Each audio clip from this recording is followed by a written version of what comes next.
Joining us for all the royal news is News Corp columnist Angela Mollard. Angela, thank you for joining us. King Charles and Queen Camilla are celebrating a pretty important milestone, their 20th wedding anniversary. The King and Queen have released 3 new portrait photos during their state visit to Italy, where they'll be for 4 days. The royal family captioned the post on social media: "As we begin our first visit to Italy as King and Queen, we are so looking forward to celebrating our 20th wedding anniversary in such a special place and with such wonderful people." And Italy certainly is a very special place for a wedding anniversary. What can you tell us about their plans? Well, I love the fact they just got off the plane and straight away they did a photo call for that anniversary. Look, it's 20 years, but of course they've known each other for 55 years. They first got together as a couple when they were 20 and 24.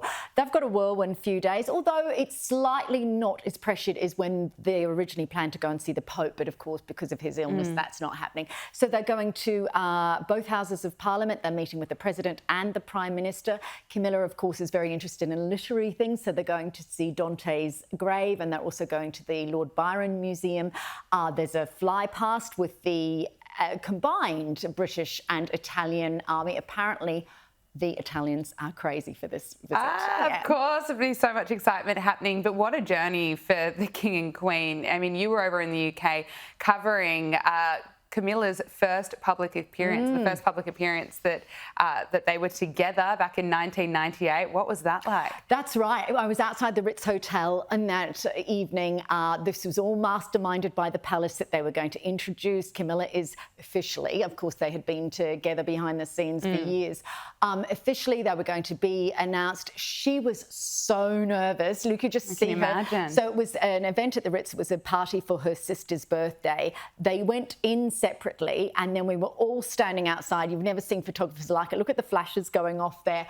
But what was really interesting at that time was that there was no suggestion. The big question was, will she be accepted? No one could ever imagine that she would be queen, and that the late queen would so heartily endorse her as the forthcoming monarch. So to see that happen over that time period shows the work that she did behind the scenes. She just quietly got on with it. She was one of the most maligned women in Britain during the time that I was living there in the 90s too. So to see her come into her own and be such a support to the king is quite incredulous. Absolutely. And we've been given a bit of an insight into their marriage, their 20-year marriage, and there's a piece in the Times about it by Hilary Rose. It has the headline, "Arguments and a lots of laughter 20 years after they wed. These are the secrets of their relationship." And it goes into his nickname for her and how she wishes he wouldn't work so hard. What else did we learn about their relationship? I love the nickname. It's Mehabuba, which is an Urdu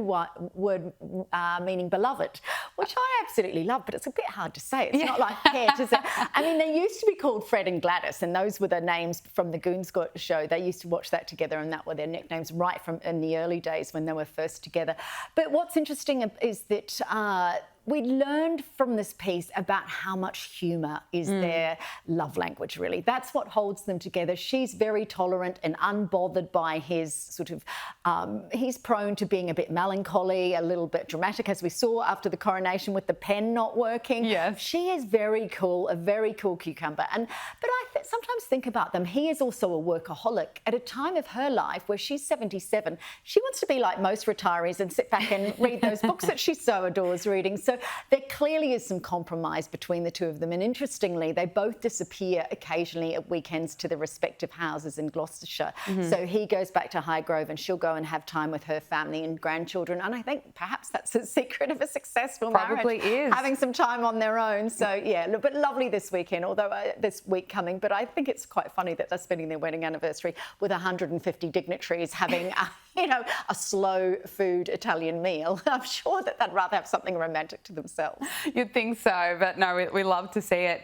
Some more news around Prince Harry has come out. Prince Harry has reportedly ended his relationship with his cousin, Princess Eugenie, after she was spotted enjoying a night out with Piers Morgan. So Harry and Eugenie were apparently believed to still be close despite the fallout from Megxit in 2020, but their friendship has been thrown into question after a male columnist claimed that Harry had cut off contact with Eugenie, and Piers Morgan then confirmed this, saying that, well, really it was because of him. And Harry went ballistic because Eugenie was spotted with Piers Morgan and others in a pub in London. I mean, I don't think as many people that still exist that have any sympathy for Harry anymore. But what are your thoughts on this? I'm not 100% sure about this. Look, I can see that for Harry, who's a very volatile person, seeing Piers Morgan, who we know has, has no love lost between him and Meghan. And the reason for that is that Piers was quite outspoken about Meghan when she first came on the scene. She wanted to meet with him when she was just an actress. As soon as she got to know Harry, she wasn't interested in Piers. So there's been some biff between the two over the years. But this happened in 2023, that he was seen with them dining at this pub in Notting Hill. For the fact is that since then we've understood that Harry and Meghan have actually bought a property in Portugal very near to where Eugenie and her husband Jack Brooksbank have their own place. Also, Harry was seated next to Jack Brooksbank at the coronation, and they were chatting away. So, look, I don't know what to make of this, whether it's true or not. Look, I'm sure that Harry seeing a photo of his most beloved cousin with Piers Morgan won't have been, I can't imagine. I imagine there's a few expletives in that response. But look, they have to. How do we know that? Eugenie wasn't at the other end of some table or in the restaurant at the time, and they were captured, bumping into each other. Who knows? Yeah. I'm not 100% sure on this one.